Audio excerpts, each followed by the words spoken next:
दुर्गा माई के आंगन नाया रहुला फूल के गछिया फूलावा फूलावे लाल लाल मैया जगतारनी है। फूलावा फूलावे लाल लाल मैया जगतारनी है। दुर्गा माई के आंगन नाया रहुला फूल के गछिया है।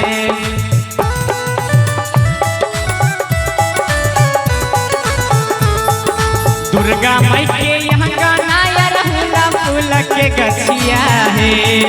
फूलावा फूलावे लाल लाल मैया जगतारनी है। फूलावा फूलावे लाल लाल मैया जगतारनी है।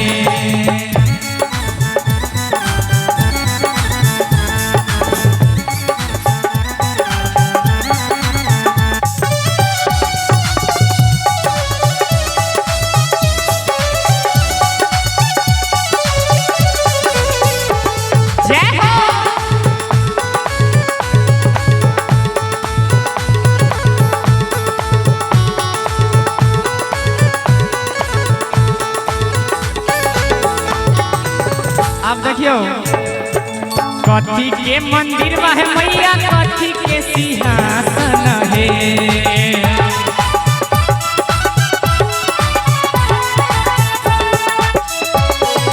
कथी के मंदिर में है मैया कथी के सिंहासन है।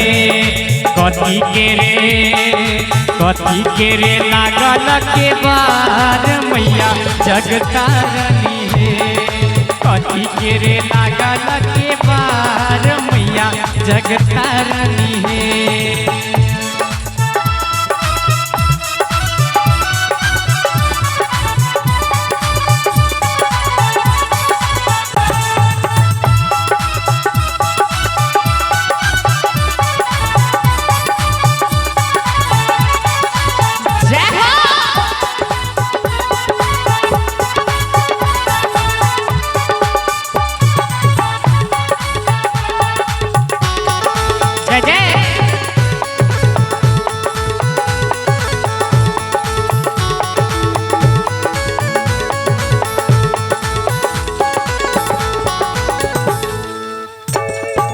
पत्थर के मंदिर में मैया सोने के सिंहासन है।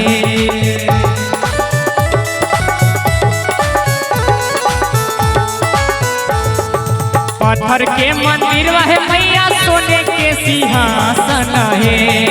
चंदना लागल के बार मैया जगतारनी है। चंदना लागल के बार मैया जगतारनी है।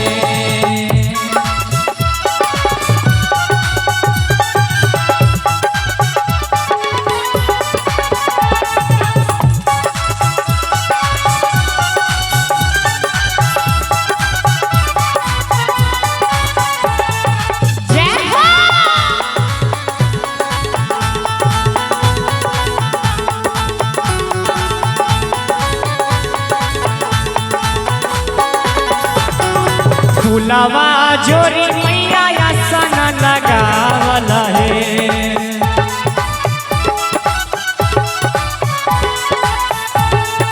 फूलावा जोरी मैया आसन लगावल है।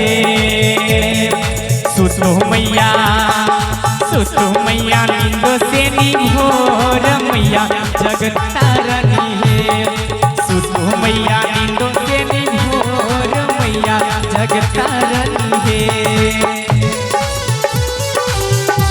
मस्ती में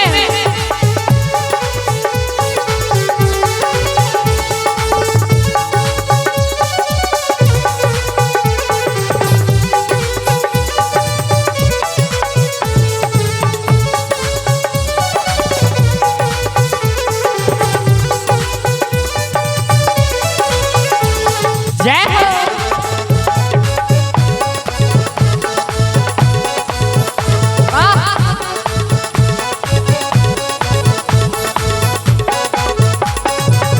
अब अंत में ध्यान देवे मैं बहन सब अबला भगतिया मैया का सकल जोड़िया है।